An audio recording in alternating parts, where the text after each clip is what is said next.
कि भयो की नाय, लेकिन जब लौटे तो मंत्र हो गया कि पतो नाय पतो नाय पतो नाय। सुनंदा समझ गए, क्योंकि ब्राह्मणों के आशीर्वाद का एक प्रभाव है। ब्राह्मणों ने जो कहा है, क्योंकि विप्र वाक्यम जनार्दन, ब्राह्मण अगर कह दें तो महाराज जो भगवान की वाणी है अकट्य वाणी है। इसलिए फिर तो झकझोर करके सुनंदा ने जगाया है और जागते ही कहा भैया भैया, अरे बाबरी इतनी चिल्ला क्यों रही है, भजन करने दे। बोले आज चिल्लाने का ही दिन है भैया, एक खुशखबरी है। तो बोले सुना तो दो। बोले फोकट की नहीं, इस खुशखबरी के लिए तो हमारे देखे बाल भी पक गए हैं, इसलिए आज मोटा दक्षिणा चाहिए।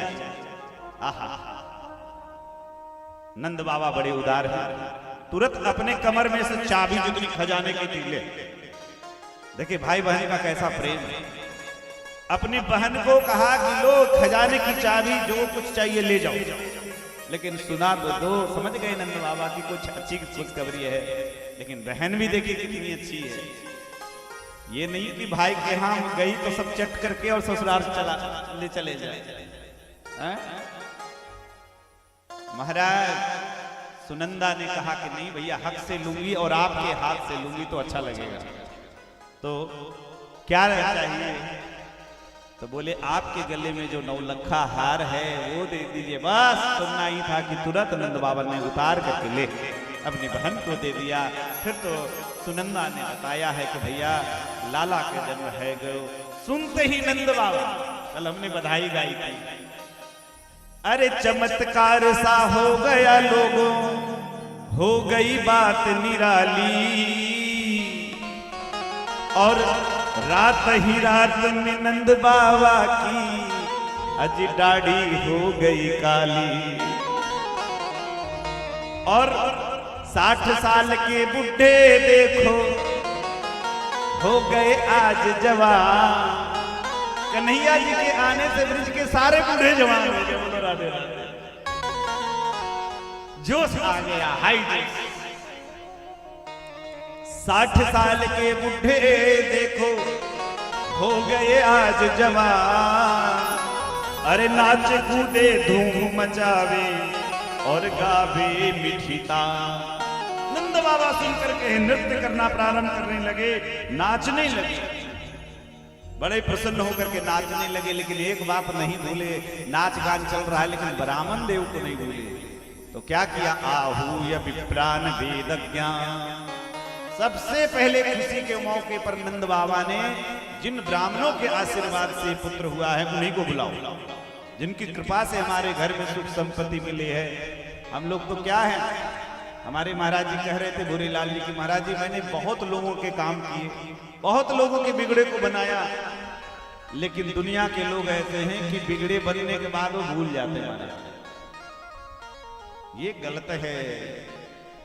निज दुख सुख सब गुरु ही सुनायो, कहीं वशिष्ठ बहु विधि समझायो।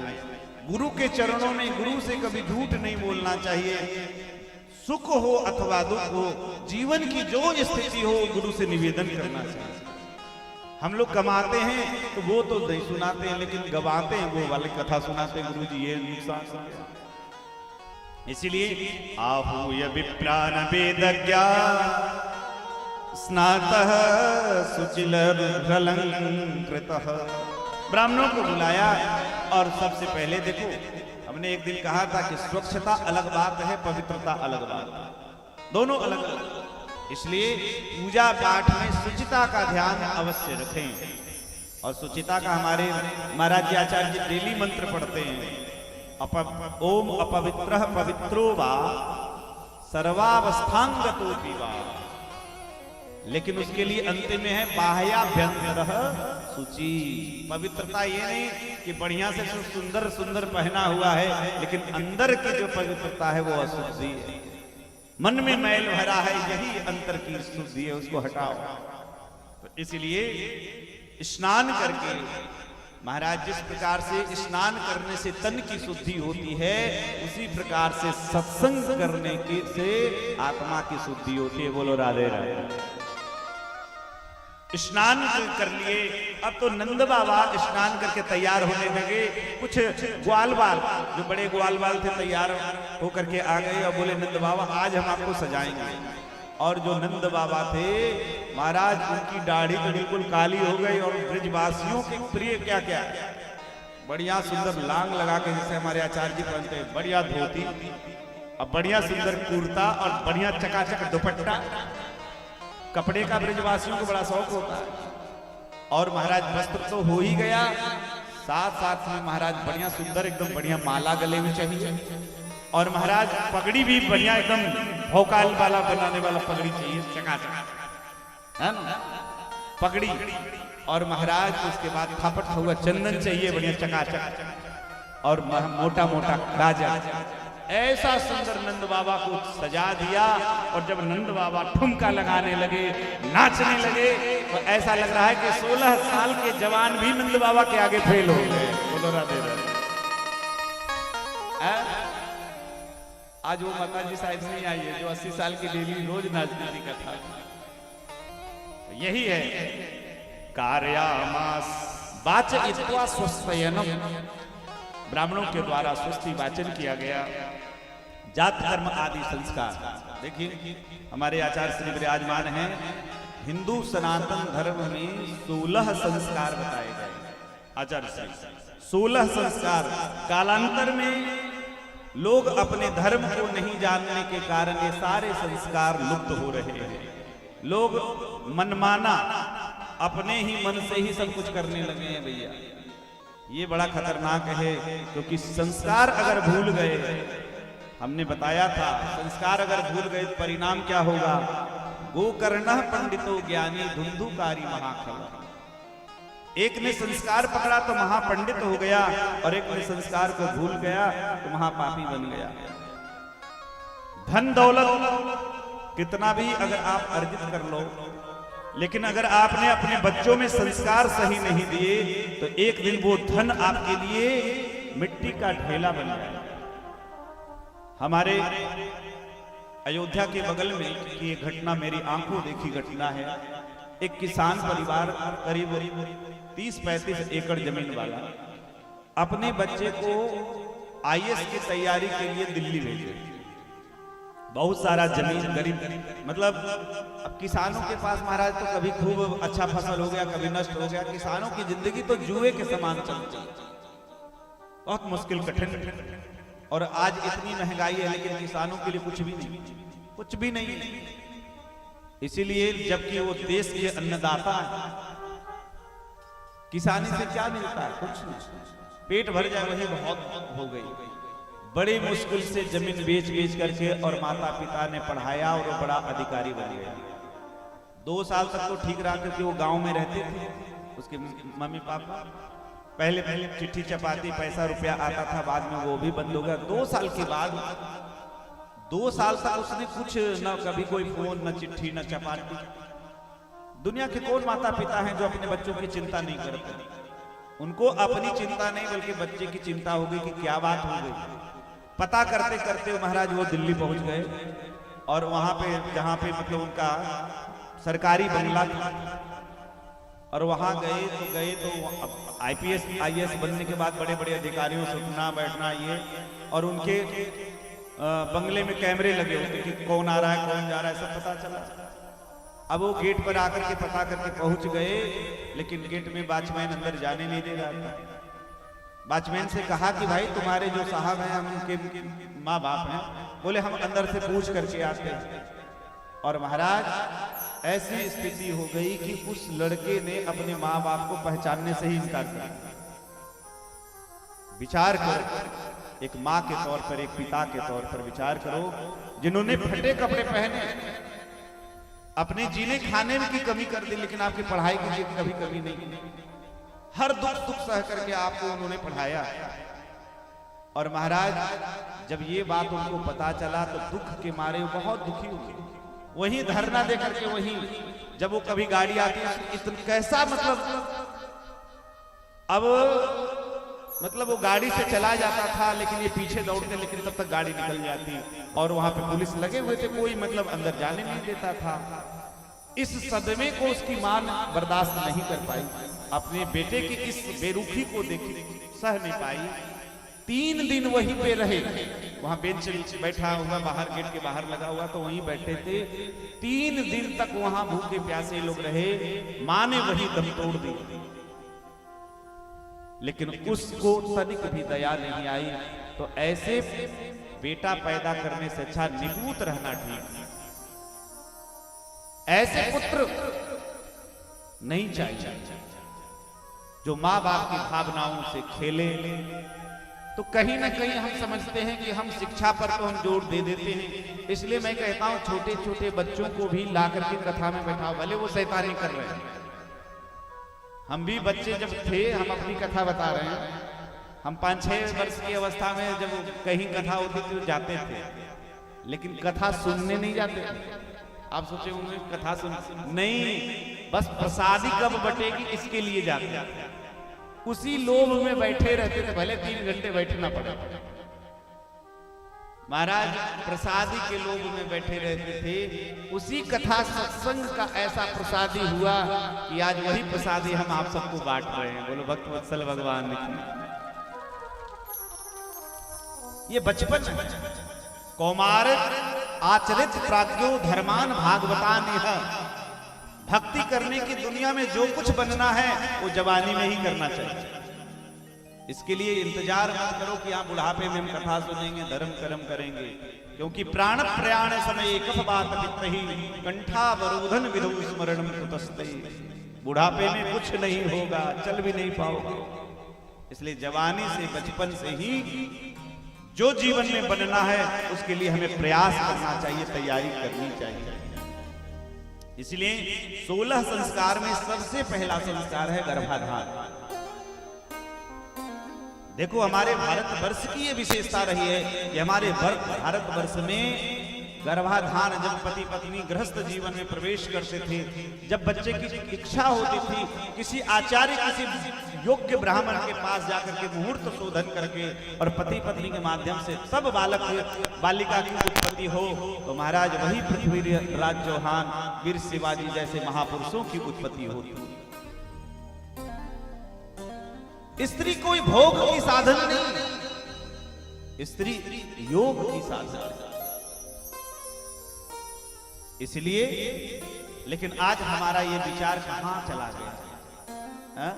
हम अपने धर्म को छोड़ करके अधर्म के राह पर पश्चिमी, हम जब गए न विदेश में, आपको बताए कई बार मैं आपको चर्चा किया, मैंने देखा मुस्लिम कंट्री में भी मैं गया, कहीं मलेशिया में मैंने कथा की, इंडोनेशिया में कथा की। इंडोनेशिया दुनिया का सबसे बड़ा मुस्लिम देश है, लेकिन वहां के मुसलमान कथा सुनने के लिए आते थे और वहां के नोटों में गणेश जी छपे हुए थे। और महाराज इतना तक हम देखे कि उन लोगों के भी इतिहास हमारे हिंदू सनातन धर्म से ही जुड़े हुए। और आपको जान करके आश्चर्य होगा कि दुनिया में सबसे बड़ा मंदिर जो है वो हमारे भारत में नहीं है। वहां भी मैं गया, थाईलैंड में कथा हुई, वहां से बिल्कुल पास में कंबोडिया नाम का देश है तो गरीब देश, लेकिन वहां उस मंदिर का नाम अंकुर बाट, बहुत प्राचीन मंदिर है महाराज। तो वहां के लोगों में मैंने देखा कि पश्चिमी सभ्यता के लोग, मेरे कम से कम 14 देशों में मेरे मतलब मित्रता है, क्योंकि वृंदावन में हम 5 साल रहे, इस्कॉन मंदिर भी जाते रहे, तो वहां से हमारी दोस्ती बढ़ी। चाइना में है, जापान में है, जर्मनी में है, अमेरिका में है, लंदन में है, और एशियाई कंट्री में तो कई है। लेकिन हमने देखा कि वो हमारी पश्चिमी लोग हमारी सभ्यता को देख करके आकर्षित हो रहे, मांसाहार छोड़ करके शाकाहार की ओर जा रहे हैं और जींस पैंट त्याग करके धोती कुर्ता पहन रहे हैं। हम कितने दुर्भाग्य हैं कि हमको अपने भारतीय परिधान पहनने में लाज आता है। हम कहते हैं कि पूजा में कम से कम जींस पैंट तो हटाओ, लेकिन वो भी नहीं। ये कितना दुर्भाग्य, ये संस्कारहीनता है महाराज। प्रथम संस्कार गर्भाधान, द्वितीय पुंसवन संस्कार, सीमंतो नयन, जात कर्म संस्कार, नामकरण संस्कार, निष्क्रमण संस्कार, अन्नप्राशन, बपन, कर्णवेद, उपनयन, वेदारंभ, केशांग, मुंडन जिसे कहते हैं, विवाह संस्कार, महाराज विवाह की परिग्रह और अंतिम में चिता की जो अग्नि है वो अंतिम 16 वही संस्कार है। तो यहाँ पे श्री नंद बाबा कहते हैं वाचयित्वा स्वस्तयनम जात कर्मस्य जस्य वै, अपने पुत्र के जात कर्म संस्कार। ये क्या है? नाइन के द्वारा नालोच्छेदन जो किया जाता है। और आपको बताएं जब संतान की उत्पत्ति होती है तो जब तक नालोच्छेदन नहीं होता है तब तक सूतक प्रारंभ नहीं होता है, यह नियम है। तो नालोच्छेदन होते ही सूतक लग जाता है। इसलिए यहाँ नंद बाबा ने जब तक नालोच्छेदन नहीं होता है उस समय को प्रजातीर्थ कहा गया है हमारे शास्त्रों में। और प्रजातीर्थ के अवसर पर जो पैदा हुए संतान की कामना के लिए पिता का कर्म है कि वो दान पुण्य करे अपने बालक बालिका की रक्षा के लिए। इसलिए उसी समय प्रजातीर्थ के समय पर श्री नंद बाबा ने कार्यामास विधिवत पितृदेवार्चनम तथा अपने पूर्वजों को पूजा की, देवताओं की पूजा की और 1 लाख गाय ब्राह्मणों को दान दी। बोलो राधे राधे। ऐसा नहीं महाराज साहब दूध सबसा और सबको जितनी गायें थी सबके खुर में चांदी का बढ़िया सुंदर मढ़ा करके या बढ़िया सुंदर रेशमी कपड़ा पहना करके धेनु नाम नियते प्रादात विप्रेभ्यः समलंकृते, गाय को सजा धजा करके दूध देने वाली गाय को कि हमारे आचार्य जी ले जाएं घर में तो चकाचक खाएं तो टीका पार के जय जयकार करें। बोलो राधे राधे। गाय की कथा हमने एक दिन सुनाई तो ऐसे फिर तो खूब आनंद हुआ देखते ही देखते। और महाराज नंद बाबा बहुत आनंद हो गए। इसलिए देखिए भागवत में लिखा है नंदस्त्वात्मज उत्पन्नो जातः लादो महामना। नंद घर कौन जन्म लिया? बोले भगवान नहीं। बोले नहीं, भगवान नहीं, कान्हा नहीं, कृष्ण नहीं, बल्कि नंद के घर साक्षात आनंद का जन्म हुआ। इसलिए हम सब कहते हैं नंद के आनंद भयो जय कन्हैया लाल की। नंद के आनंद भयो, ये भागवत का श्लोक है। नंदस्त्वात्मज उत्पन्नी जातः लादो महामना। फिर तो कहना क्या है, सारी गोपियां प्रसन्न होकर के आई है सब बधाई लेने के लिए। और जितनी गोपियां हैं मैया यशोदा से हक से ले रही है। महाराज अरे कान्हा जन्म सुनी आई, यशोदा मैया दे दो बधाई। कान्हा जन्म सुनी आई, यशोदा मैया दे दो बधाई। दे दो बधाई मैया दे दो बधाई, दे दो बधाई मैया दे दो बधाई। दे दो बधाई मैया दे दो बधाई। दे दो बधाई मैया दे दो बधाई। कृष्ण जन्म सुनी आई, यशोदा दे दो बधाई। कृष्ण जन्म सुनी आई, यशोदा मैया दे दो बधाई।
चांदी न लूंगी, सोना न लूंगी मैं तो चांदी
न लूंगी तू साला न लूंगी, साला न लूंगी तो साला न लूंगी, साला न लूंगी तू साला न लूंगी, साला न लूंगी तो साला न लूंगी।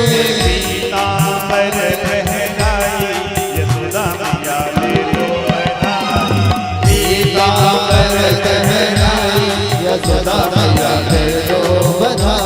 अरे लाला जन्मभूमि आई यशोदा मैया ले लो बधाई, लाला जन्म तुझे आई यशोदा मैया ले लो बधाई।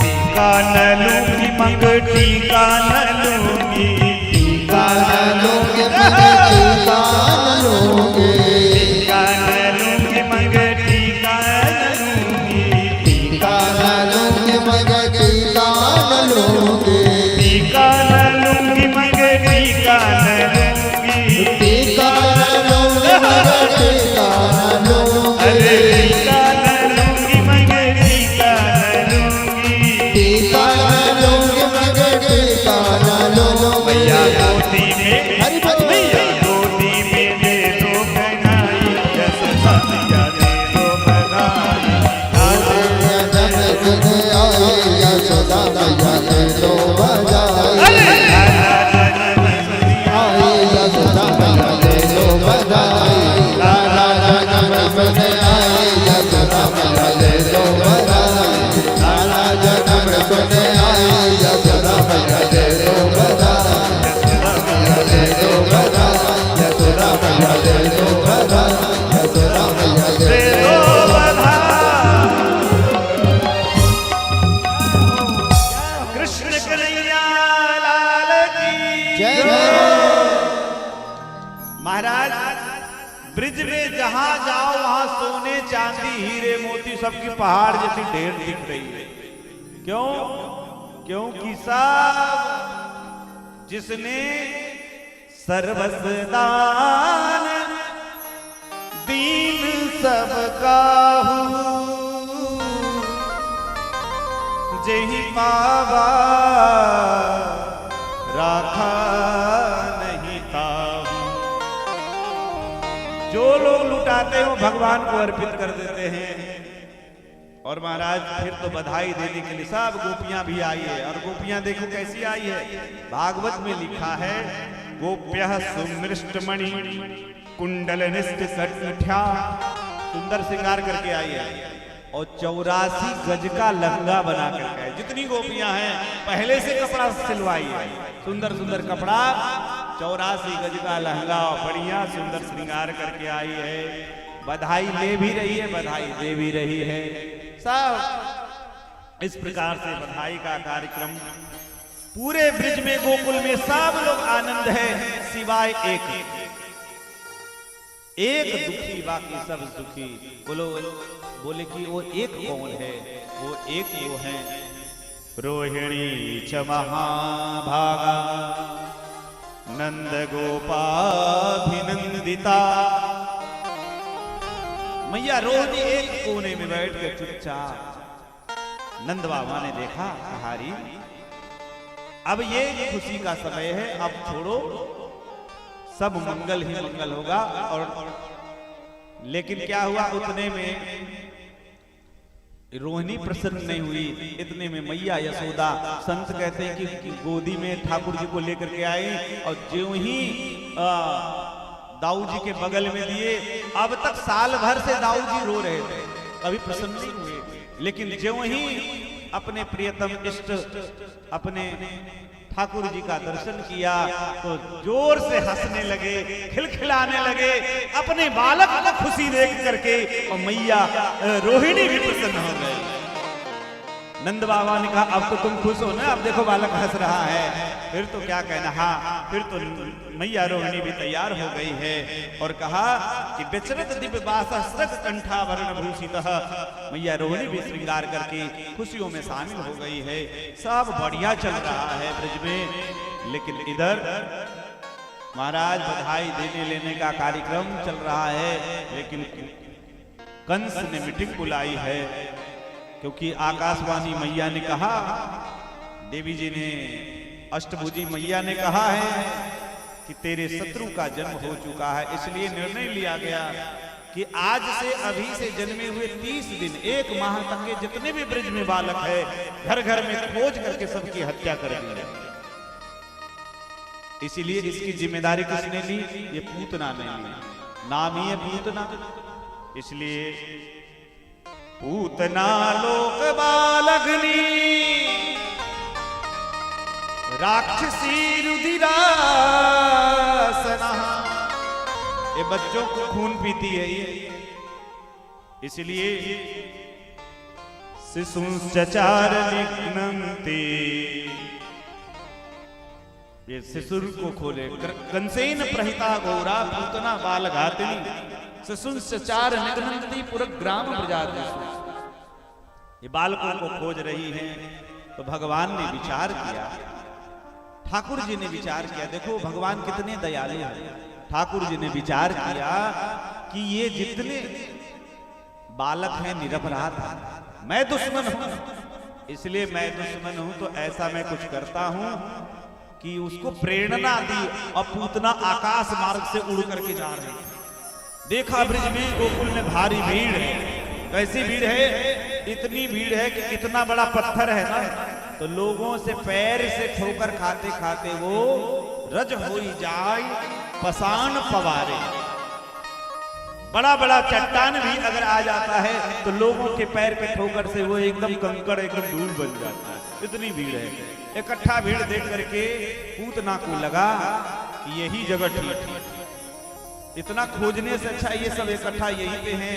फिर तो वहीं पे उतर गई, दूर में उतरी, लेकिन विचार की, क्योंकि महाराज एक बात है, इस रूप में जाएंगे तो भगदड़ मच जाएगी, दिक्कत हो जाएगी, तो बच्चों को मारने चले हैं और लोग भी मर जाएंगे। इसलिए पूतना राक्षसी थी, मायाविनी थी, अपने स्वरूप को बदल दिया।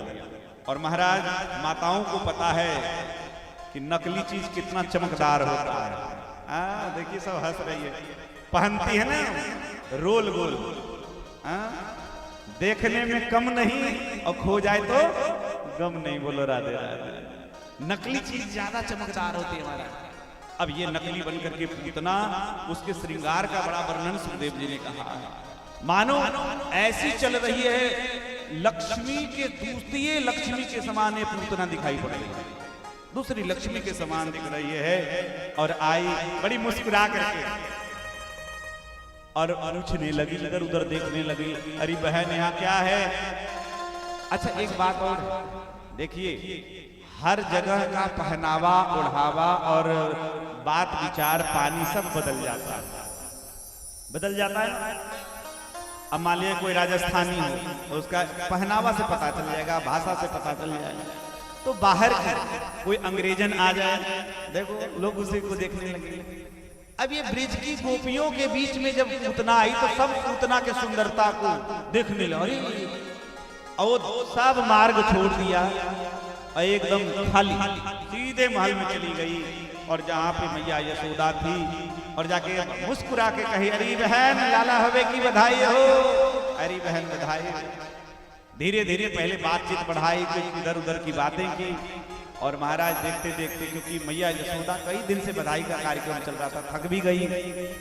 और माताओं को पता है बच्चों को संभालना कितना कठिन, 24 घंटा महाराज ध्यान देना पड़ता है। इसलिए घर में जितने रिश्तेदार मेहमान आए थे, किसी का स्वागत सम्मान मैया यशोदा कर ही नहीं पा रही थी। तो इसीलिए, क्योंकि जिम्मेदार व्यक्ति अगर कहीं लग जाए तो दिक्कत हो जाती है। अब तो पूतना इतने में अचानक मैया यशोदा ने पूछ दिया, अरे बहना तू कहाँ से आई? तो पूतना के कलेजा धक धक हो गया कि कहीं ऐसा नहीं कि पोल खुल जाए तो यही बात खत्म हो जाए। तुरंत बात को संभाली, अरे तुम नहीं जानती है, तुम नहीं जानती हो, अरे मैं वहां थी आई, अरे तुम्हारे जो ननद है ना उसके सास के सास के सास के सास के बहू के मैं बेटी, अब इतना दूर की रिश्तेदारी बना ली कि सास के सास के सास के सास के बहू की बेटी, अब इतना कौन ध्यान दे। अच्छा खुशी के मौके पर भीड़ भाड़ में लोग फायदा उठा लेते हैं, बाहरी लोग। शहरों में क्या होता है, एक बड़ा मजेदार बात बताऊं, हमारे युवा वर्ग सुन रहे हैं, शहरों में मैंने दिल्ली वगैरह में देखा है, कुछ लड़के जो विद्यार्थी पढ़ने जाते हैं, एक बढ़िया जूता, ब्रांडेड जूता, एक बढ़िया टाई और बढ़िया कोट खरीद लेंगे, और शादियों के सारंग के समय में क्या करेंगे, बढ़िया परफ्यूम मार करके और जिधर चले जाएं महाराज, इधर उधर हाथ साफ करके चले बोलो राधे राधे। और ये घटना हम अयोध्या में जहाँ पे सरजू तट पे हैं, बगल में वहाँ एक विवाह होता रहता है, तो वहाँ भी मैंने देखा है। तो बड़ी अजीब बात है, बाहरी लोग फायदा उठा लेते हैं। तो ऐसे पूतना बता दी, तो अब यशोदा को लगा ठीक है, होगी, अच्छी बात है, खुशी के मौके पर आ गई। पूतना ने मुस्कुराते हुए कहा, अरे दीदी तुम कुछ घर के काम कर लो, ये लाला को हमें दे दो। हाँ हाँ ठीक है। यशोदा मैया भगवान की प्रेरणा से मैया यशोदा ने पूतना को दे दिया है, और बड़ा सुंदर यहाँ भाव दिया। भगवान ने पहले से जान लिया, इसलिए भगवान ने क्या जाना, विबुद्धितां बालक मारिका ग्रहम चराचरात्मा सनिमिलेते क्षणः। जो ही पूतना के गोद में भगवान को दिया मैया यशोदा ने, तो देख करके पूतना को देखा ही नहीं, आंख बंद कर दिया। स्वामी श्री वल्लभाचार्य जी महाराज, जगत गुरु वल्लभाचार्य जी ने इस श्लोक के 108 भाव केवल उन्होंने दिया, और मैं उतना दूं तो 4 दिन कथा केवल इसी पर मैं बोलूं।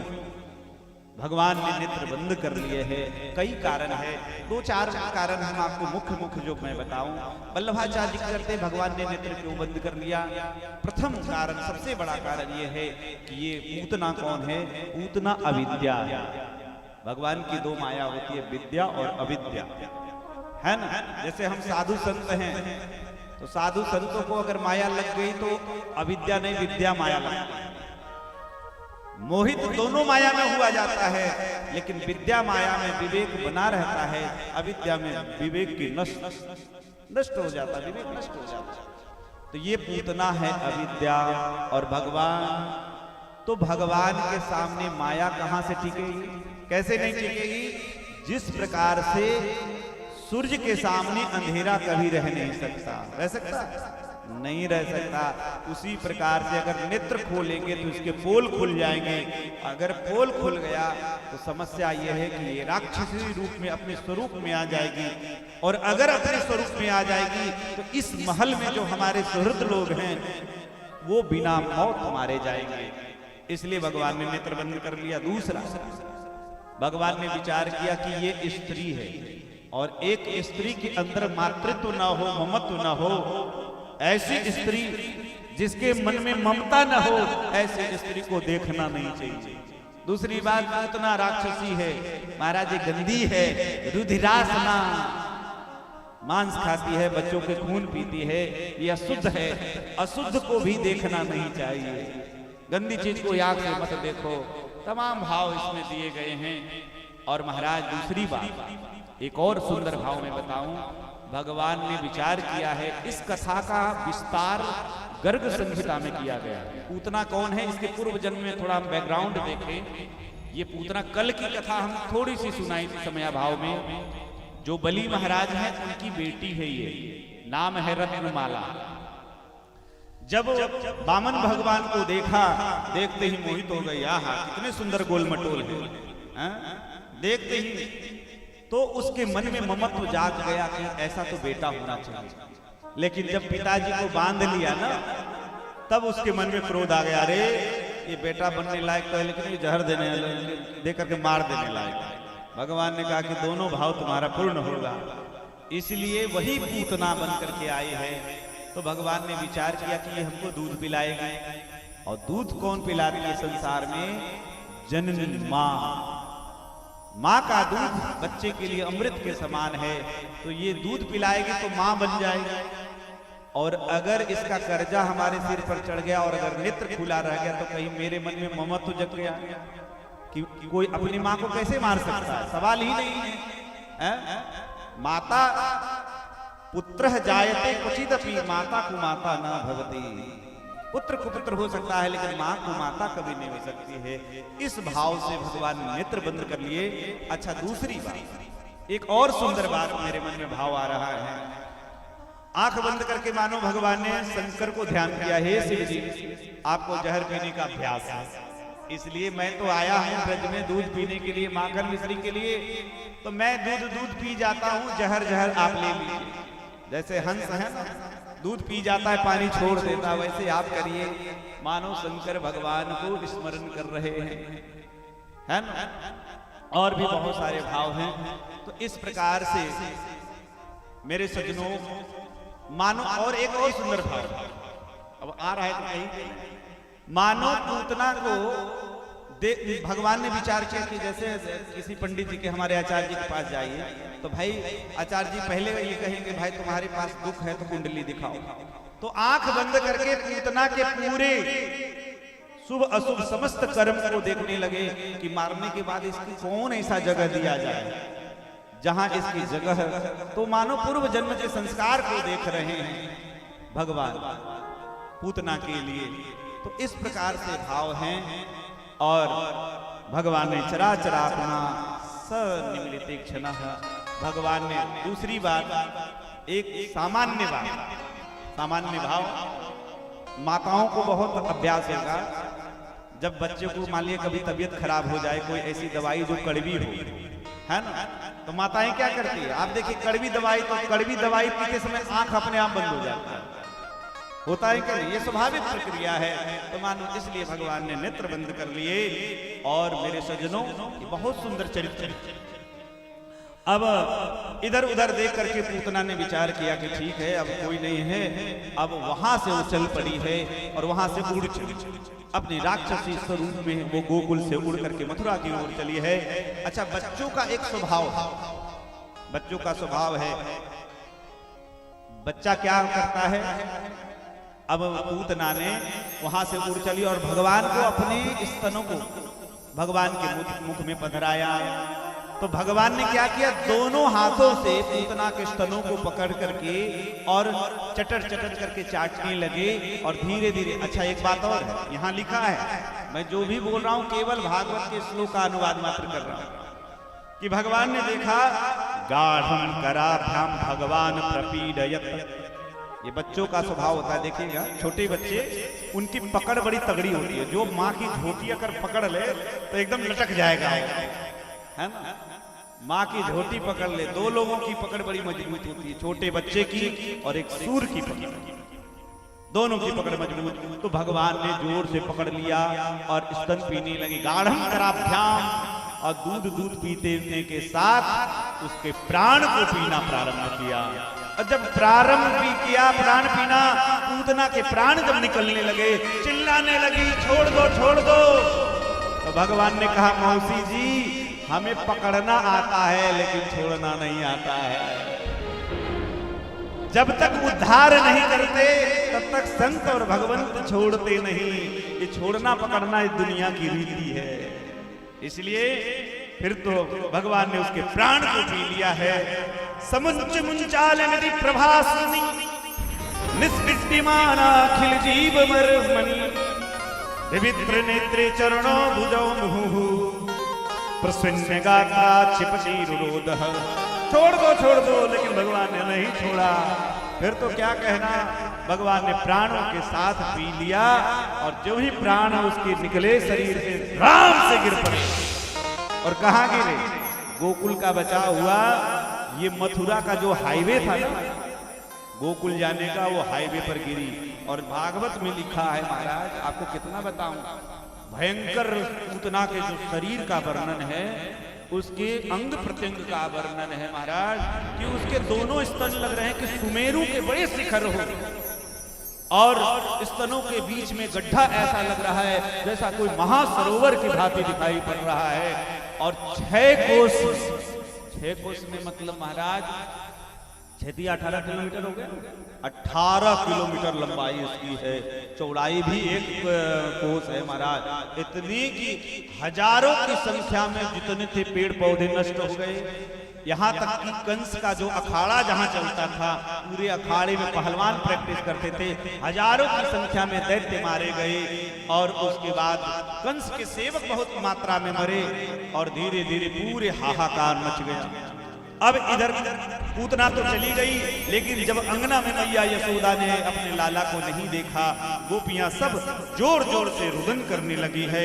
और उसके बाद रोते रोते पता लगा कि पूतना लेकर के गई है। और पता करते करते फिर जितना जहां पूतना गिरी थी वहां सब ब्रजवासी दौड़ करके गए, लेकिन उसका शरीर इतना भयंकर है, एवरेस्ट की चढ़ाई की तरह। अब कैसे चढ़ा जाए? तो महाराज पूरे मशीन लगा दिए, आरा मशीन लग गया, लिखा है बड़े बड़े आरा ला करके सारे ब्रजवासी, क्योंकि रास्ता बंद हो जाएगा तो भोजन पानी पर संकट। तो इसलिए रास्ता को चालू करने के लिए पूतना के पूरे शरीर को काटना प्रारंभ किया, टुकड़े टुकड़े किया जा रहा था। और इधर कई सीढ़ियों को बांध करके जोड़ करके और उसके फिर पूतना के शरीर पर चढ़ करके खोजा जा रहा था कि कहाँ कन्हैया जी हैं। और महाराज जब खोजा गया तो कहाँ मिले? आहा, दर्शन करिए आप, इस झांकी का बड़ा अद्भुत दर्शन है। भगवान कैसे दिख रहे हैं?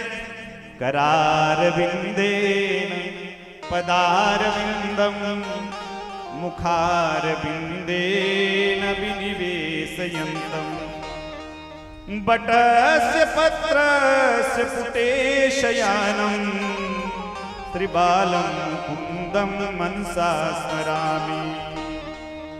बालक का प्रसन्न होता है। भगवान कैसे हैं? छवि देखिए, निहारिए अब सब। ठाकुर जी पूतना के जो स्तन के बीच में गड्ढे थे वहां पे थे, और कैसे अपने दोनों पैर के अंगूठे को अपने हाथों से पकड़ करके और बढ़िया सुंदर चटकारे ले रहे थे। करार बिंदे पदार बिंदम, करार बिंदेर पदार बिंदम मुखार बिंदेन विनिवेशयन्तम, मुख में प्रवेश करके महाराज ऐसे ठाकुर जी चटकारे। अच्छा देखिए, माताओं को भी पता है, जब बालक अपने अंगूठा चूसता है तो माताएं जान जाती है कि बालक बहुत खुश है, बहुत सुंदर है। फिर तो गोपियां उठा करके ले आई है। और देखो भगवान के नाम की महिमा क्या है, ले आई है और ला करके नंद भवन में कि ये राक्षसी उठा के ले गए, ये छू दी है, अपवित्र है, नजर न लग जाए, इसलिए बढ़िया सुंदर काजल आदि भी ठाकुर जी को लगा दिया है। और काजल आदि लगा करके, और मेरे सज्जनों काजल लगा करके और झाड़ा उतार रही है। कहा कि कैसे झाड़ा उतार रही है? इंद्रियाणि ऋषिकेशः प्राणा नारायणो बतु। पूरा रक्षा स्तोत्र कर दिया, भगवान का ही नाम, और भगवान के नाम से भगवान को ही झाड़ा लगा रहे हैं। गौमूत्रेण स्नापयित्वा, गौमूत्र से स्नान करवाया गया, गौरज लगवाया गया महाराज। और फिर तो भगवान के नाम से ही, इससे समझना चाहिए कि भगवान से बड़ा भगवान का नाम है। बोलो नाम महाराज की। तो इस प्रकार से अब महाराज पूतना मरी तो कहाँ गई? क्योंकि भगवान ने उसके कुंडली को देखा है।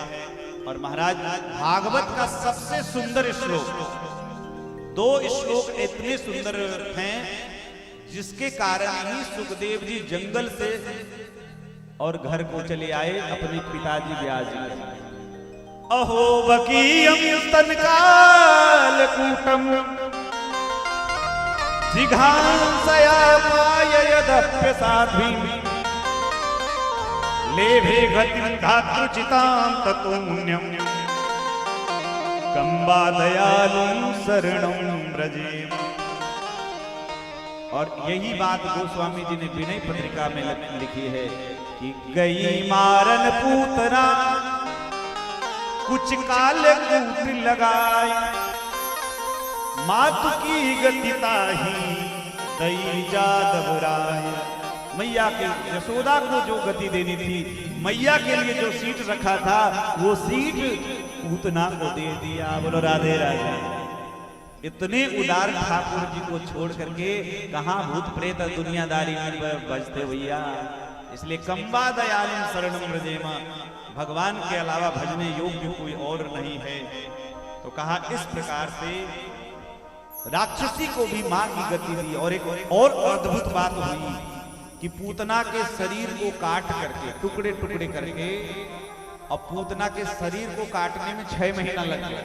कितने लग गए? 6 महीना। तो 6 महीना में जो पेड़ पौधे जो नीचे दबे थे वो भी सूख गए। उसी से उन्हीं पेड़ पौधों को लगा करके और आग लगा दिया, ब्रजवासियों ने जला दिया, चिता का संस्कार कर दिया पूतना का। और यहाँ पे लिखा है कि जब पूतना के शरीर को जलाया गया तो उससे धुआं जो निकली वो कैसा? कूट धूम से सौरभ्य मवग्राय ब्रजोकसा। महाराज जी, अगर तगर चंदन जैसी सुगंध पूरे वायुमंडल में व्याप्त हो गई। क्यों? क्योंकि थी तो अपवित्र, थी तो राक्षसी, लेकिन स्पर्श प्राप्त हुआ था हमारे ठाकुर जी का, हमारे सरकार का स्पर्श प्राप्त हुआ था, इसलिए छूते ही वो पवित्र हो गई थी। तो ऐसे पूतना के मोक्ष को जो सुनता है, कहा इसका फल क्या है? ये कथा सुनने से हमें फायदा क्या होगा? मार काट की कथा सुनने में क्या फायदा है? बोले नहीं, फायदा होगा। गोविंदे लभते रतिम, भगवान श्री कृष्ण के चरणों में आपका प्रेम बढ़ जाएगा और भगवान की भक्ति की प्राप्ति होगी।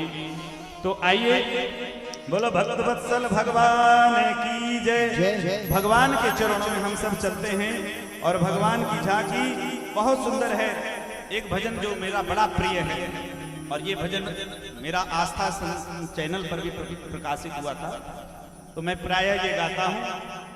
अरे भटकते रहेंगे हम तो, भटकते रहेंगे हम तो, होके बाबरे भटकते रहेंगे हम तो, होके बाबरे तेरे बिन जाए कहाँ ओ सांबरे, तेरे बिन जाए कहाँ ओ सांबरे। भटकते रहेंगे हम तो होके बाबरे, भटकते रहेंगे हम तो होके बाबरे, तेरे बिन जाए कहाँ ओ सांबरे, तेरे बिन जाए कहाँ ओ सांबरे।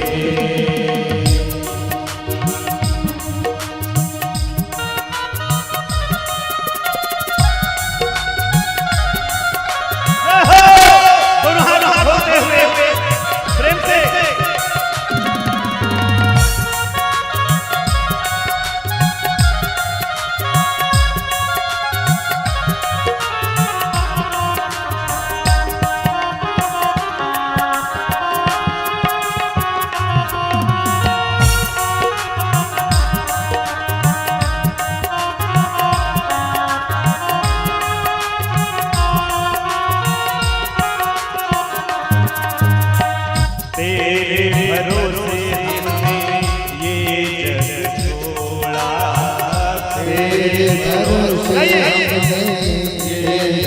छोड़ा, तेरे भरोसे हमने ये जग छोड़ा, तेरे भरोसे हमने ये जग छोड़ा। वो निर्मोही तूने क्यों मुख मोड़ा, वो निर्मोही तूने क्यों मुख मोड़ा। बिरहा जलाने यही भाव रे, बिरहा जलाने यही भाव रे, तेरे बिन जाए कहाँ ओ सांबरे, तेरे बिन जाए कहाँ ओ सांबरे। भटकते रहेंगे हम तो होके बाबरे, भटकते रहेंगे हम तो होके बाबरे, तेरे बिन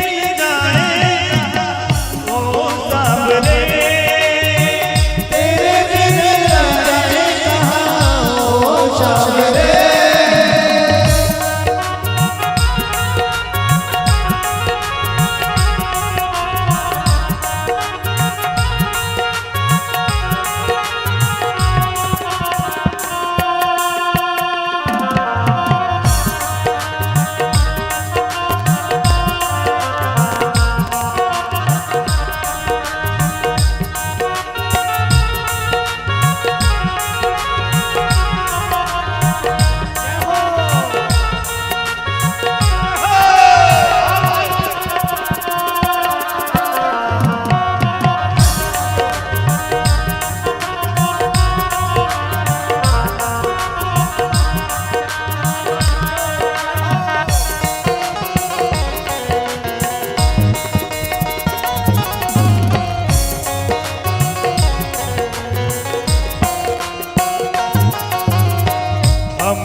हम हैं तुम्हारे मोहन तू भी हमारा है।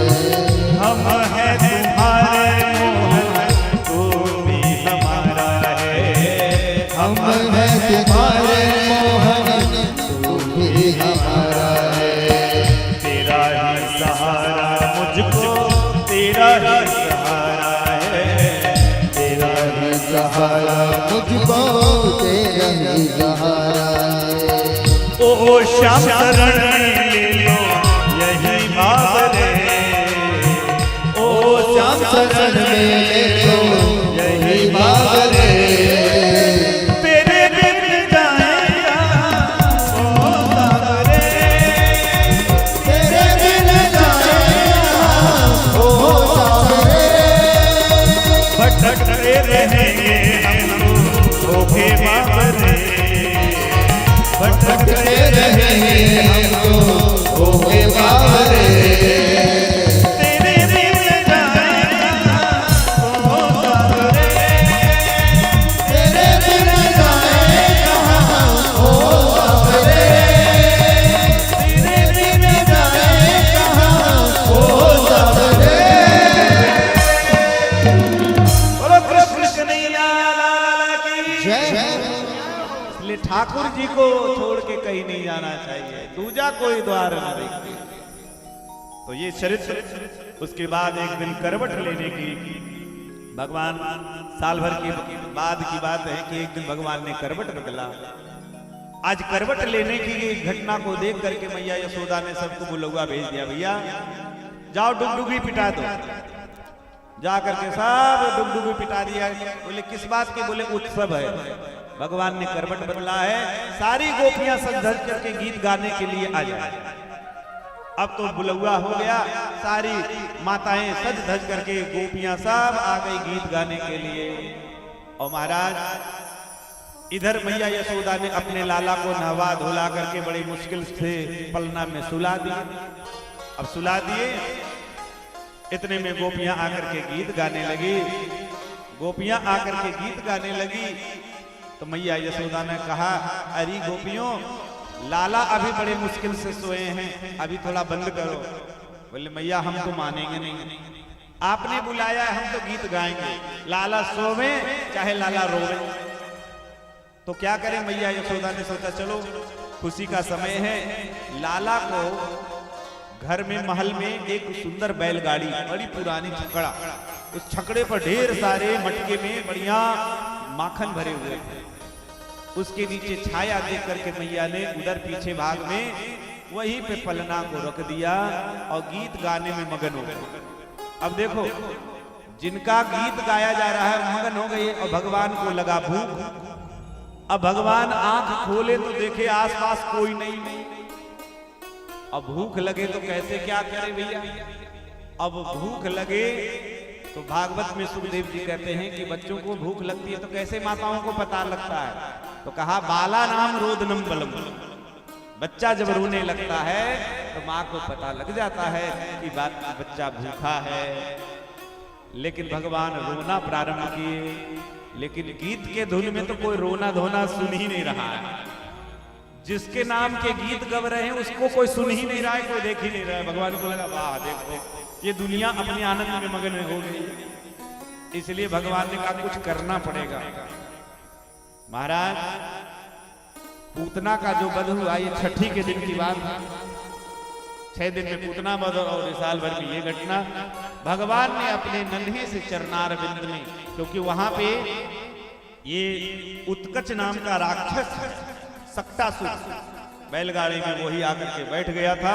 भगवान ने चरणार बिंद से थोड़े से धक्का लगाई, पूरी बैलगाड़ी एकदम से चर करके सारी मटके फूट गए और वो राक्षस का वध हो गया।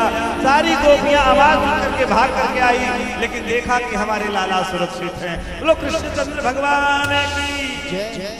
उत्कच का वध किया। धीरे धीरे एक दिन की बात है, अब थोड़ी से हम भी शताब्दी बन जाते हैं, 15 मिनट और है ना। उसके बाद एक दिन क्या हुआ, अचानक देखा कि आसमान में बड़ी तेज की आंधी जैसी कुछ आई है और मैया यशोदा गोद में लाला को दूध पिलाए रहे थे। भगवान ने देखा कि अरे लगता है ये मामा जी ने उड़न खटोला भेजा है, भेंट में मथुरा तरफ से आ रहा है, इसलिए भगवान ने अपने वजन को बढ़ा लिए। इतना भारी हो गए, मैया यशोदा ने लाला को जमीन पर रख दी, घर के काम करने लगी और इतने में वो तृणावर्त हवा का रूप भवंडर बन करके आया और भगवान को उड़ा करके वहां से ले गया। धीरे धीरे भगवान को उड़ा करके ले गया। आसमान में भगवान गए तो भगवान बड़े प्रसन्न हुए, बोले वाह भैया, हेलीकॉप्टर और विमान की जरूरत ही नहीं पड़ी, आते ही पूरे ब्रिज का सुंदर दर्शन कर लिया।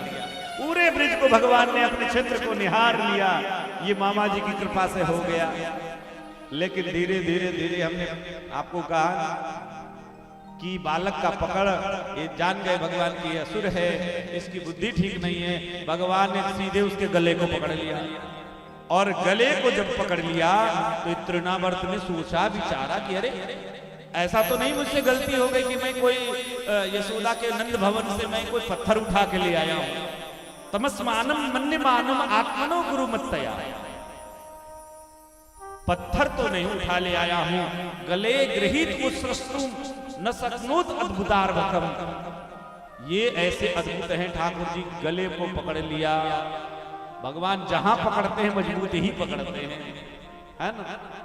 तो ये भगवान को पत्थर मान लिया तो भगवान ने कहा देखो देखो देखो इसकी मति कैसे। दुनिया के लोग हैं कि पत्थर में भगवान मानते हैं, लेकिन ये कैसा दुष्ट है कि भगवान को ही पत्थर मार रहा, इसलिए इसको तो पत्थर पर ही पटक के मारने योग्य है। फिर तो भगवान ने जोर से ऐसा दबाया गला, उसके प्राण निकल गए, पत्थर पर पटक करके तृणावर्त को मार दिया। बोलो भगवत्सल भगवान की जय। इस प्रकार से तृणावर्त का मोक्ष हुआ। आगे मेरे सज्जनों, हमने कहा 16 संस्कार में, चूंकि ठाकुर जी का जन्म हुआ तो चोरी चुपके से एक दिन गर्गाचार्य जी आ गए, नंद बाबा से कहने लगे कि आप अपने बालक का नामकरण संस्कार कराओ। क्योंकि मेरे सज्जनों, नामकरण संस्कार की परंपरा ये है महाराज जी कि 11 दिन के अंदर होना चाहिए। जनेऊ है 9 साल के पहले जनेऊ संस्कार हो जाना चाहिए। अब तो लोग शादी करते हैं तो होता है, परंपरा बिगड़ गई। तो इसीलिए नामकरण संस्कार के लिए बोले भैया हम ज्यादा धूमधाम से नहीं करेंगे। तो बोले हाँ, किसी को पता न चले, इसलिए गौशाला में चले गए। गर्गाचार्य जी ने नामकरण संस्कार, 2 बालकों को नाम रख दिया। जो बड़े थे वो रोहिणी नंदन, बल के अधिकता के कारण और सबके प्रिय होने के कारण उनका नाम बलराम हुआ। बोलो बलराम जी महाराज की जय।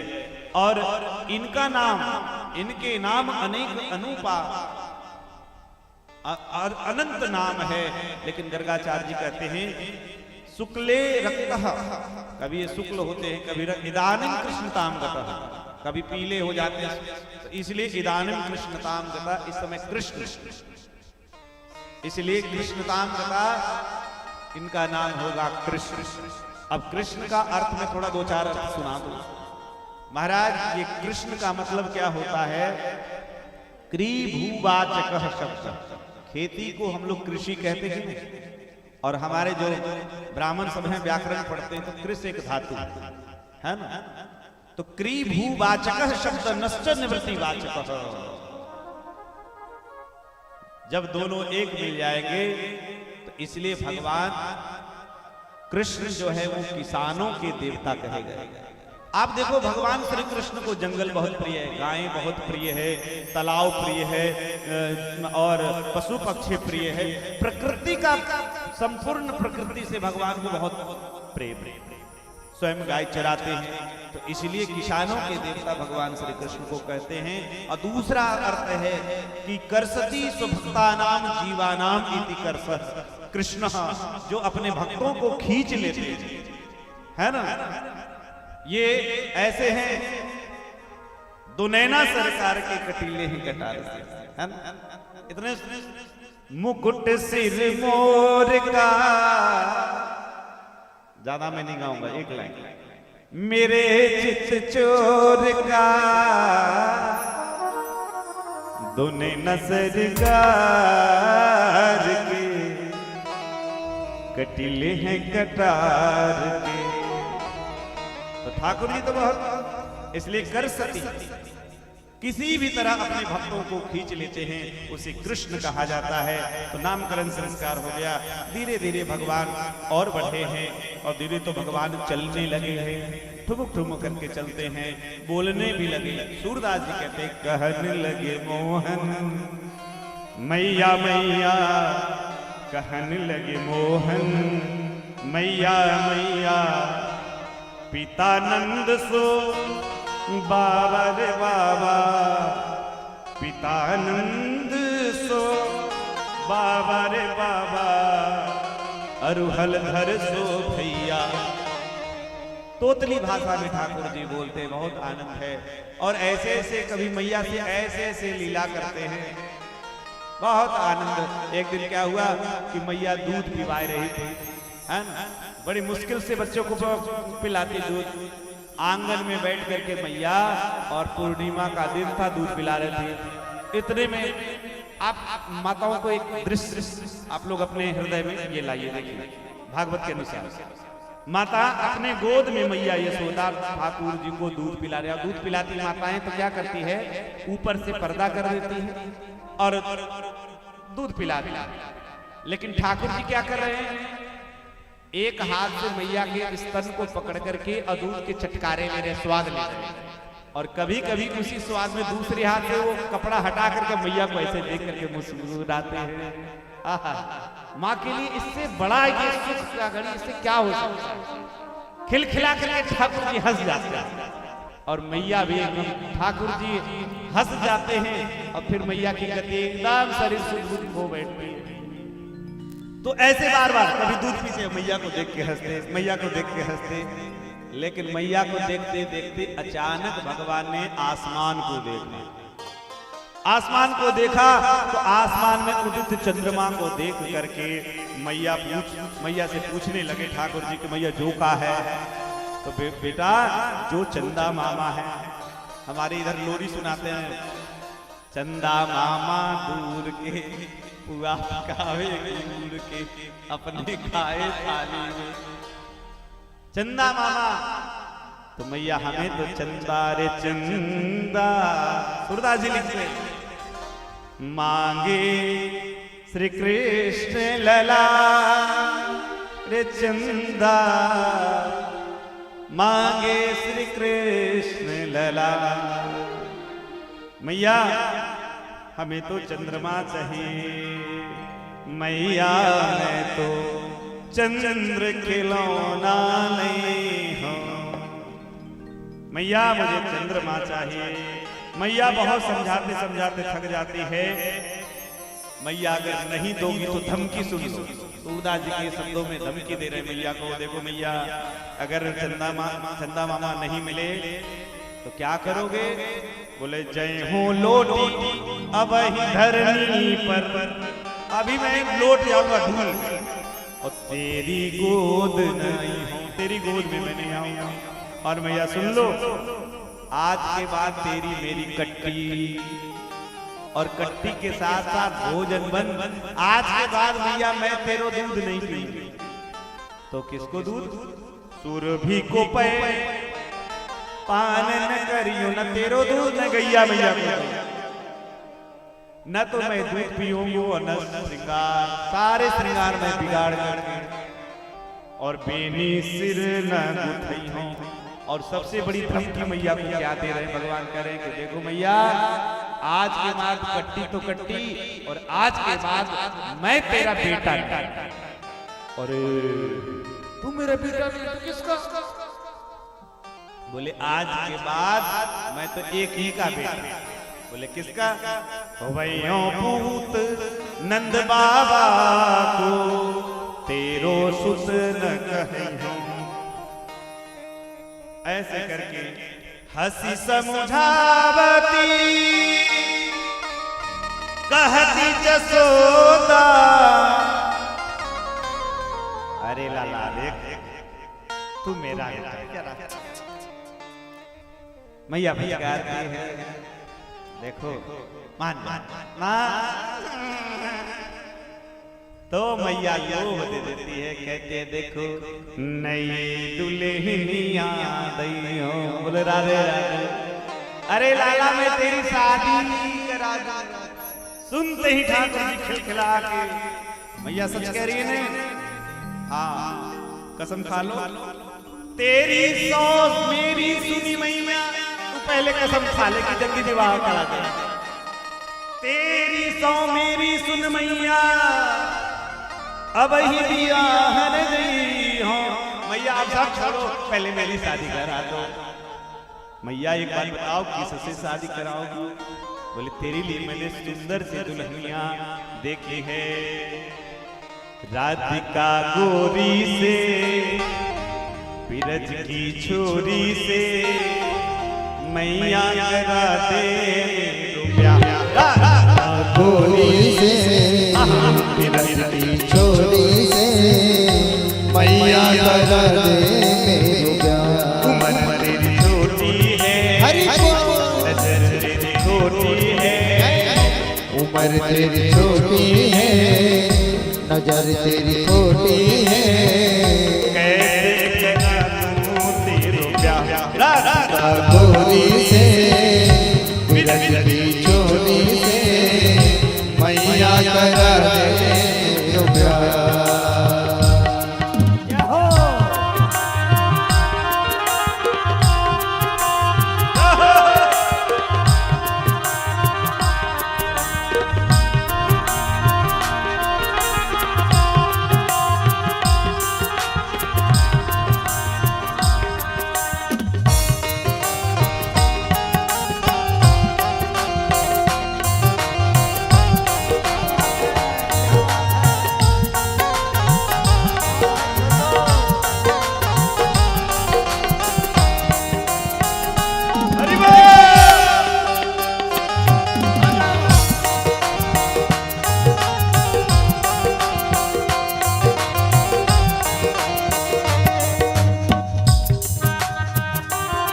और मैया जो नहीं ब्याह कराए तेरी गैया नहीं कराऊं। जो नहीं ब्याह कराए तेरी गैया नहीं चलाऊं।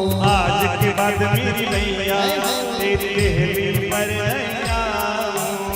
आज के बाद मेरी मैया तेरी देहली पर ना आऊं। आएगा रे मजा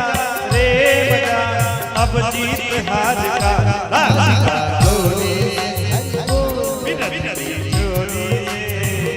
मैया करा दे उम्र छोटी है नजर तेरी छोटी है कैसे करा दूं तेरे प्यार। मैया ब्याह कराएगी लेकिन तुम्हें फायदा सबसे जल्दी होगा। क्यों? छोटी सी दुल्हनिया जब अंगना में डोलेगी। छोटी सी दुल्हनिया जब अंगना में डोलेगी। तेरे सामने मैया वह घूंघट नहीं खोलेगी। तेरे सामने मैया वो घूंघट ना खोलेगी। आएगा रे मजा अब जीत हार का।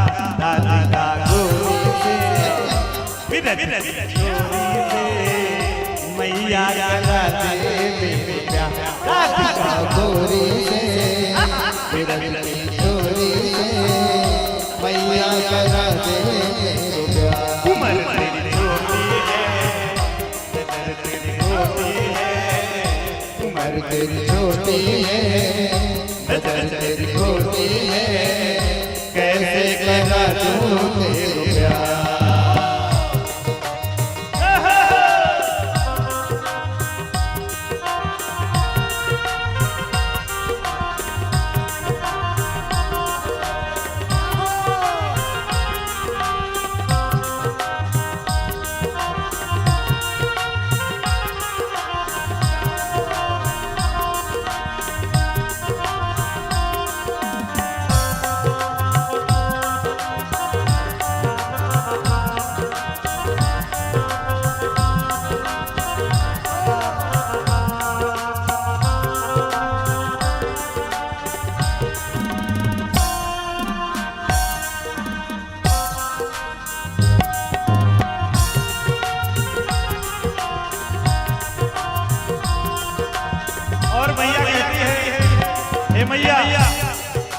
चंदन की चौकी पे मैया तुझको बैठाऊं चंदन की चौकी पे मैया तुझको बैठाऊं अपनी प्यारी दादा से चरण तेरे दबाऊं अपनी प्यारी राधा से चरण तेरे दबाऊं भोजन में बनवाऊंगा छप्पन प्रकार के राधा गोरी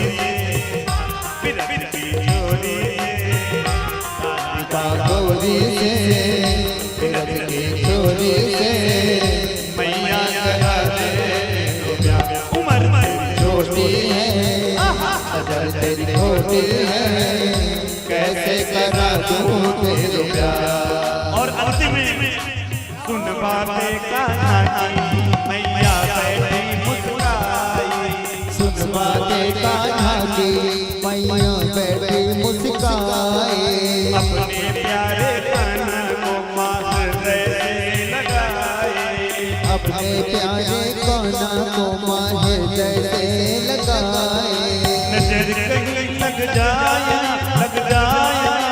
मेरे बाल को राधिका गोरी से विरह की चोरी से मैया करा दे मेरे प्यार उम्र तेरी छोटी है नजर तेरी छोटी है कैसे करा दूं तेरे प्यार कैसे करा दूं तेरे प्यार कैसे करा दूं तेरे प्यार बोलो भलो भगवान की जय हो ऐसे माँ बेटे का कितना सुंदर लीला धीरे धीरे ठाकुर जी और बड़े हो गए और बड़े होकर के खेलने लगे ऐसे ऐसे चरित्र कर रहे हैं कि देख करके ब्रह्मादिक देवता भी तरसने लगे ठाकुर जी की सन्निधि की।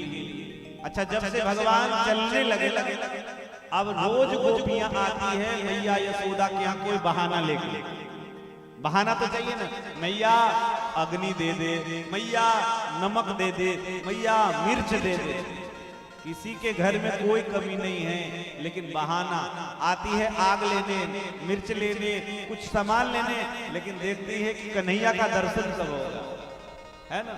महाराज एक घटना घटी एक गोपी क्योंकि रात दिन जब ऐसा होने लगा मैया यशोदा ने भगवान को निकलने पर प्रतिबंध लगा दिया बोले नहीं निकलेंगे।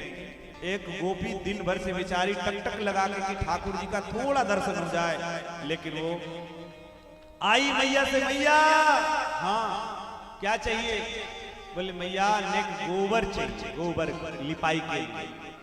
अरे तो गोबर चाहिए तो गौशाला ले जा यहाँ क्या करने आई। इधर उधर ताकती है कहीं ठाकुर जी का एक झलक दिखे लेकिन कहीं दिखे नहीं।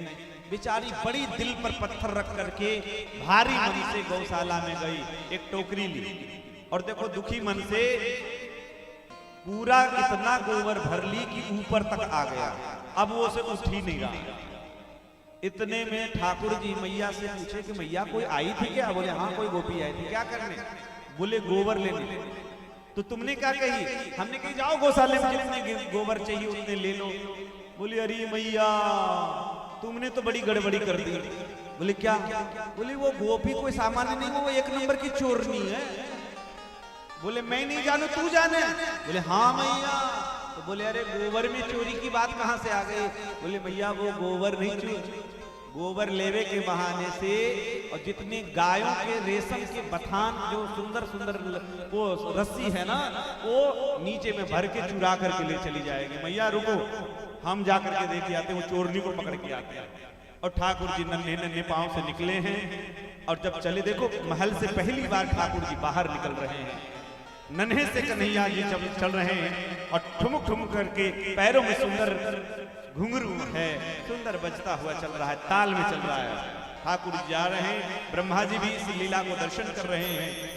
निष्क्रमण संस्कार आज ही ठाकुर जी स्वयं कर रहे हैं 16 संस्कार में। लेकिन आप सब जितने यहाँ पे बैठे हैं आपको पता है पुराने जमाने में घर में देहली ना ऊंचे ऊंचे हुआ करते थे, लांग करके जाना पड़ता था। अब तो देहली खत्म नहीं होता। अब ठाकुर जी जब देहली पर आए तो इतने तो छोटे से ठाकुर जी चल रहे हैं और देहली इतनी ऊंची कैसे जाएं? तो जुगाड़ू सरकार है हमारे, विचार किया कि कैसे बाहर जाए। तो ये दोनों हाथ को, ये हथेली को और देहली के पेट के बल से ऐसे कर किया तो वजन पड़ा।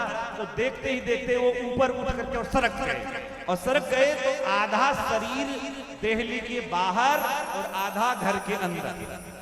अब वो तराजू आपने देखा है, तराजू की तरह ठाकुर जी हो गए, क्योंकि अब बैलेंस जो है बनाना पड़ेगा। अब छूट अगर उधर जाते हैं तो सिर के बल गिरते हैं और इधर भी गिरने का भय, तो अप डाउन देख करके ब्रह्मा जी प्रसन्न हो रहे हैं। जैसे तैसे जुगाड़ से सरकार उधर गए और नन्हे पांव से, अब गोपी बड़ी भारी मन से दुखी हो रही थी, गोबर उठ ही नहीं रहा था। इतने में अचानक ध्वनि सुनाई पड़ी घुंघरू की। देखा गोपी, अरे देख के उसकी सारी मनोकामना पूर्ण हो गई। ठाकुर जी को देख करके शरीर की शुद्ध बुद्ध भी भूल गई और ठाकुर जी पास में आए, बड़े हंस के बोले लाला हाँ अरे नहीं गोबर उठाए थे, भगवान ने तपाक से जब तेरे बाप के नौकर लग रहे हैं क्या जो हम गोबर उठाए थे? फ्री का काम है क्या मेरे पोकट को काम? तो गोपी ने कहा कि नहीं नहीं आपसे फ्री काम नहीं कराएंगे, मजदूरी देंगे। तो क्या मजदूरी चाहिए? बोले आपने एक गोबर उठाए दो, हम आपको माखन की एक लोंदे देंगे। हाँ इस बात सेट हो गया। बोले एक अब तो गोपी डलिया लेकर के भर के आती, भगवान छू देते, गोपी सर पर लेकर के जाती है। 2 4 6 जब हो गए तो बोले देख गोपी तू चोरनी भी हो सकती है, बेईमानी भी कर सकती है, इसलिए इसका हिसाब किताब। तो बोले हिसाब किताब तुम तो गड़बड़ा देगी तो हिसाब तो हमको रखना पड़ेगा। तो बोले अब क्या कैसे हिसाब रखा जाए? तो बोले एक काम करो, जितने डलिया हमने उठाए हैं पहले तो उसके तुम गोबर के एक टीके लगा दो, और हम बाद में मैया दर्पण में जाएंगे या मैया के पास जाके वही टीके गिन करके उतने माखन के लोग दे देना। बोले हाँ ये ठीक है। अब तो दिन भर ठाकुर जी 2-3 घंटा उधर रख करके पूरे चेहरे में गोबर के टीके लग गए। और जब महाराज ठाकुर जी आए हिसाब किताब करवाने मैया के पास, मैया ने देखा झट से हाथ लग गया, अरे सारे दारिके तुमने सारे श्रृंगार बिगाड़ दिए। और जो ही मैया मुख के ऊपर हाथ लगाने लगी तो ही भगवान ने मैया के हाथ पकड़ लिया, मैया रुक जाओ। क्या हुआ? बोले सारे श्रृंगार बिगाड़ करके गोबर गणेश बन के आया, कह रहा है रुक जाओ। बोले नहीं मैया ये गोबर नहीं है। तो क्या है? बोले ये माखन के लोंदे। बोले है दारिके, अरे गोबर लगा आया माखन के लोंदे। बोले भैया ये गोपी बोल रही है। महाराज ऐसे करके चरित्र मैया पूछती है। और महाराज जी एक श्लोक में सुनाऊं, बहुत दिव्य श्लोक है, कृष्ण कर्णामृत में स्वामी बिल्वमंगल जी ने लिखा है और इतना दिल को छूने वाला श्लोक है। एक दिन ठाकुर जी बाहर से खेल करके धूल लगा करके आ गए, मैया को आ गया गुस्सा और मैया ने क्रोध में कहा क्यों रे सुअर, सुअर कहीं के। ऐसा जब कहा सुअर कहीं के तो भगवान जोर जोर से ताली पीट पीट के नाचने लगे। बोले जय हो जय हो जय हो, मेरी मैया की जय हो। किसी ने पूछा आप नाच क्यों रहे हैं? बोले कि मेरी मैया मुझे सही रूप से पहचान तो गई कम से कम। क्यों? क्योंकि पंकाभिषिक्त सकला वैभव विलोक्य दामोदर बदति क्रोध बसात यशोदा। मैया तो गुस्से में करे, तुम सू करो। अरे तुम पूर्व जन्म में सूकर था, सुअर था, सुअर कहीं के। तुम सू करो गत जन्मनि पूत नारे। अब जब ऐसा किया, तुम पूर्व जन्म में सुअर थे, भगवान गदगद हो गए। इत्युक्तम सस्मितम वो मुरारे। इतना सुनना था कि भगवान हंसने लगे। भैया ठीक पहचाने, क्योंकि मैं ही भगवान हूँ। पूर्व जन्म में मैं ही सुअर था, बराह था, और इस पृथ्वी को मैंने ही उद्धार किया था। बोलो राधे राधे। तो महाराज ऐसे ठाकुर जी लीला कर रहे हैं। एक 5 मिनट भी समय हम लेंगे। ठाकुर जी ने एक मंडली गठन की। महाराज चोर विद्या प्रचार प्रसार मंडल, एक ये समिति बनी। क्या? चोर विद्या प्रचार प्रसार मंडल, ये समिति बनी। और इसमें समिति के अध्यक्ष स्वयं ठाकुर जी हो गए, कन्हैया हो गए, और मनसुख आदि जितने थे, श्री दामा कौशल आदि अच्छे अच्छे सब मित्र, इनके स्तोप आदि सब जो है, कोई सचिव हो गए, महामंत्री और सदस्य हो गए। बोले भैया देखो मीटिंग बैठाया, और कैसे ठाकुर जी बैठे, सबके मीटिंग में कहा गया कि आज हम सब चोरी अपने अपने घर में करेंगे। क्यों चोरी क्यों करेंगे? क्योंकि हमारे घर वाले गड़बड़ करते हैं। क्योंकि ठाकुर जी अब थोड़े बड़े होकर के और बछड़ा चराने लगे हैं, लेकिन गाय चरावे हमारे मित्रगण, और दूध खाए मथुरा वाले। गाय चरावे टेकापार वाले, दूध खाए सुहागपुर वाले, और सुहागपुर वाले पैसा दे के खाइए, चिंता की बात नहीं, लेकिन गाय भी चराइए, गाय भी रखिए।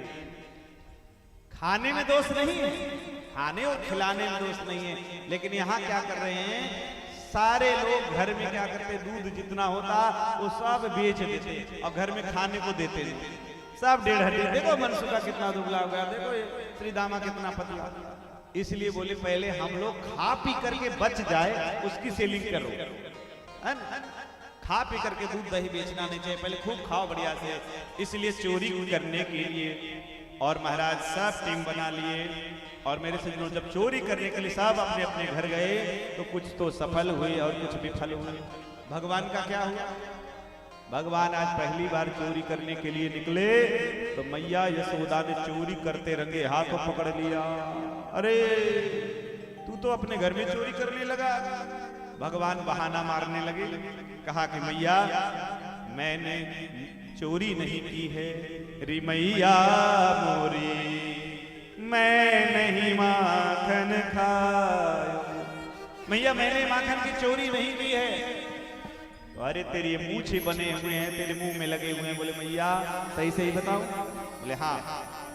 बोले सही से तो बात ये है कि हमारे घर में एक दूसरा चोर घुसा हुआ, और मैया उस चोर से हम बचाने के चक्कर में हमारे मुंह में लगे। देखो यहाँ सुखदेव जी क्या दिव्य वर्णन करते हैं। बोले वो चोर कहाँ है? तो मैया को ले चल करके दिखा रहे हैं ठाकुर जी। क्यों? नंद भवन में जो वो खंभ है, वो मणियों के खंभ हैं। और जब ठाकुर जी माखन निकाल करके जो ही खाने लगे, तो सामने उस खंभे में प्रतिबिंब दिखाई पड़ा। अब भगवान ने देखा, रे राम इसने देख लिया। तो चोरे चोर मुंह से रे भाई, तो माखन का लोंदा लेकर के कहते ले तू भी खा ले, लेकिन मैया से मत कहना। उसके मुंह में अपने ही प्रतिबिंब को माखन देने लगे। तो ये घटना को देख करके मैया ने जाकर, मैया ने कहा कहाँ चोर है? तो अपने सामने ही देखो मैया, देख मणिखंभ में दिखाते हैं, अपनी ही प्रतिछाई को बता दे, देखो ये चोर घुसा है। फिर तो क्या कहना, मैया चिपका ली है छाती से। तो इस प्रकार से बहुत सुंदर माखन चोरी करते हैं। प्रत्येक गोपियों के घर में भगवान ठाकुर जी माखन चोरी करते हैं। और मेरे सज्जनों, कई लोग इस बात को लेकर के बड़ा उटपटांग बातें किया करते हैं। चोरी कौन करता है? जिसके घर में किसी प्रकार का अभाव हो, कमी हो। क्या ठाकुर जी के घर में कमी? जिसके घर में 9 लाख गाय हो, उसको चोरी करने की क्या जरूरत पड़ गई भाई? भगवान चोरी नहीं कर रहे हैं, तो क्या कर रहे हैं? जब से ठाकुर जी आए हैं,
श्री राम।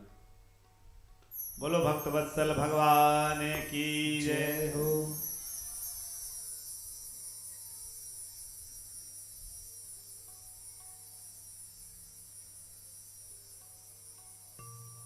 बाके बिहारी लाल की जय हो।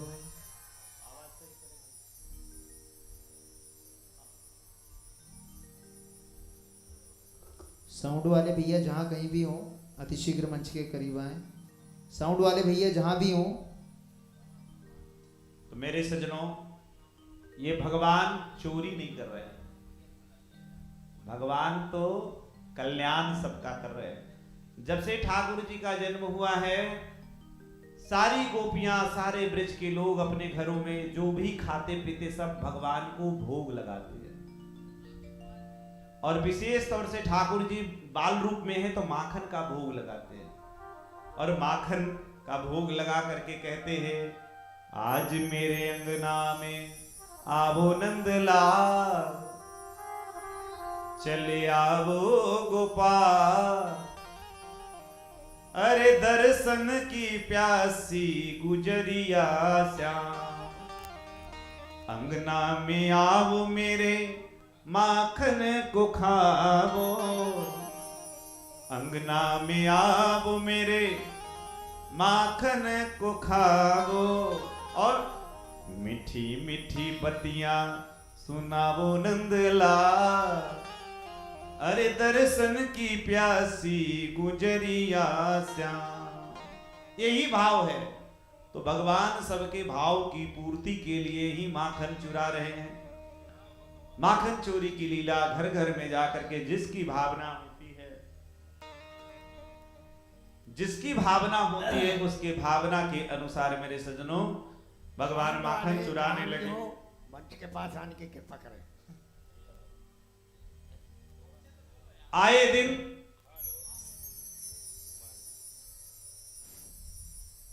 श्री राकेश मालवी जी जनपद पंचायत बाबई वाले एवं रतन सिंह जी फोटोग्राफर, ये दोनों हमारे श्री श्यामदास जी महाराज अयोध्या वाले एवं सभी ब्राह्मण मंडली एवं संत जनों का स्वागत करेंगे।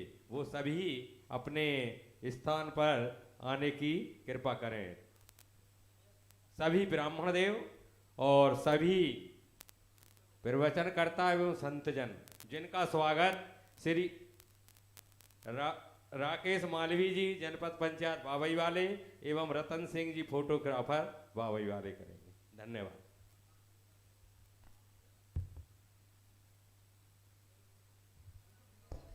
ठाकुर जी माखन चोरी लीला कर रहे हैं, और हम चाहते हैं कि हमारे टेका पार में भी रात भर माखन चोरी करें। और कल निवेदन आप सबसे, कल कथा का विश्राम दिवस होगा, यही समय होगा। कल जिनकी इच्छा होगी आप भागवत जी का पूजन करें, और यज्ञ भगवान का तो चल ही रहा है, परसों विशेष मेला भी है। और मैं निवेदन करूंगा कि महाराज जी का जो प्रयास रहा है बहुत सार्थक प्रयास रहा है। महाराज जी ने बहुत मेहनत की है, तो महाराज जी के इस मेहनत को हम लोगों को भी चाहिए कि और भी, क्योंकि महाराज जी का संकल्प हो चुका है, अगले साल भी यज्ञ होगा और सीताराम नाम यज्ञ होगा। बोलो यज्ञ नारायण भगवान की जय। तो इसलिए महाराज जी के इस संकल्प में हम सब भी तन मन और धन से अर्पित होकर के इसमें सहयोग करें। 2 दिन का समय है, कल कथा विश्राम, इसी समय कल कथा की विश्रांति होगी। तो कल आप सब लोग आएंगे और व्यास पूजन जो परंपरा हमारे भागवत जी की है, तो ऐसे हम सब करेंगे। आज की वाणी हम अपने इन संत महापुरुषों के चरणों में अर्पित करते हुए अपनी वाणी को विराम करते हैं। आइए हम सब आरती करें।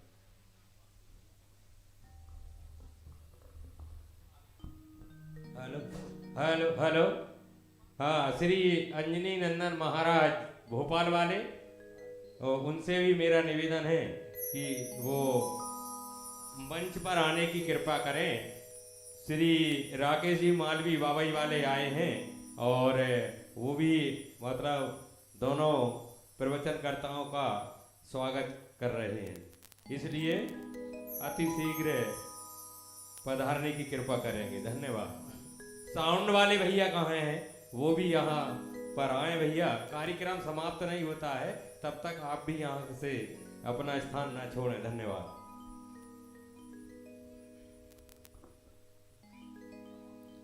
मन में बसा कर तेरी मूर्ति उतारूं मैं गिरधर तेरी आरती।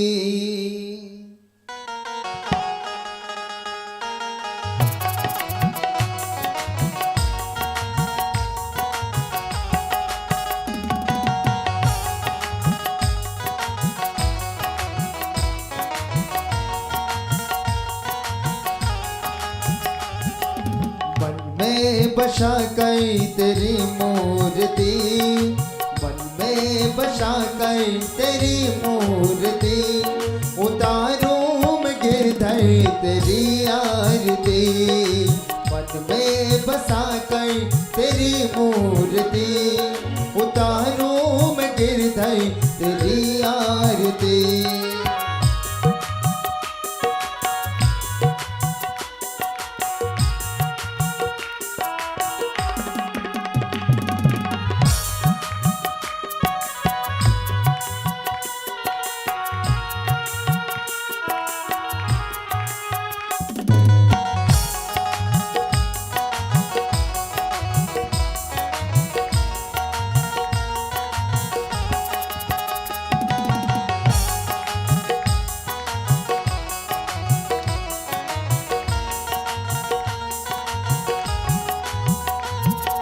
करुण करो कष्ट हरो ज्ञान दो भगवन, भव में फंसी नाव मेरी तार दो भगवन। ओ करुण करो कष्ट हरो ज्ञान दो भगवन, भव में फंसी नाव मेरी तार दो भगवन। दर्द की दवा तुम्हारे पास है, दर्द की दवा तुम्हारे पास है। जिंदगी दया की प्रभु भीख मांगती, हाँ मन में बसा कर तेरी मूर्ति उतारूं मैं गिरधर तेरी आरती। मन में बसा कर तेरी मूर्ति उतारूं मैं गिरधर तेरी आरती।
तुझसे क्या यही मैं सोचूं भगवन, जिंदगी जब तेरे नाम कर दी अर्पण। ओ मांगू तुझसे क्या यही मैं सोचूं भगवन, जिंदगी जब तेरे नाम कर दी अर्पण। सब तेरा सब कुछ तेरा, सब कुछ तेरा कुछ नहीं मेरा। चिंता है तुझे प्रभु संसार की, हाँ मन में बसा कर तेरी मूर्ति उतारूं मैं गिरधर तेरी आरती। मन में बसा कर तेरी मूर्ति उतारूं मैं गिरधर तेरी आरती।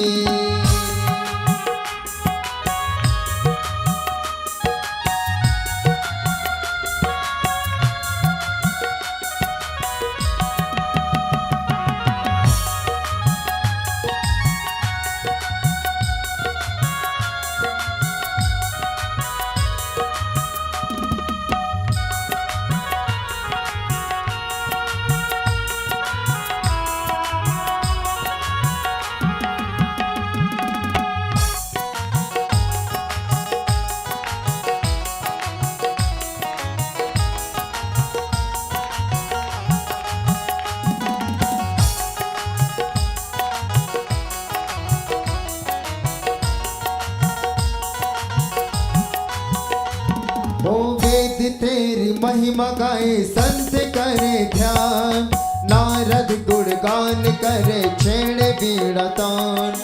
वेद तेरी महिमा गाए संत करे ध्यान, नारद गुणगान करे छेड़ बीड़ा तान।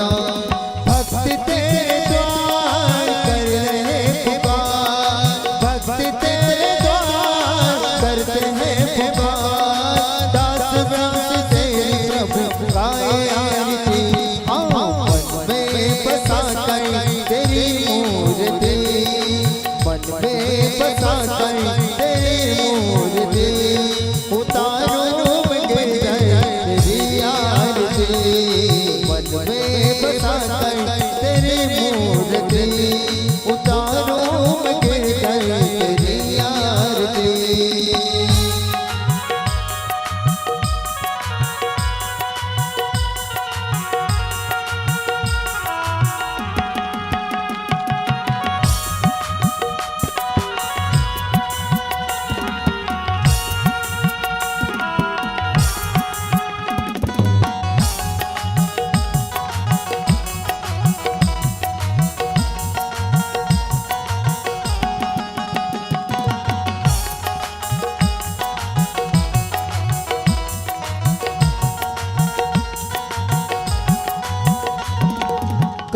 करो कष्ट हरो ज्ञान दो भगवन, भव में फंसी नाव मेरी तार दो भगवन। ओ करो कष्ट हरो ज्ञान दो भगवन, भव में फंसी नाव मेरी तार दो भगवन। दर्द की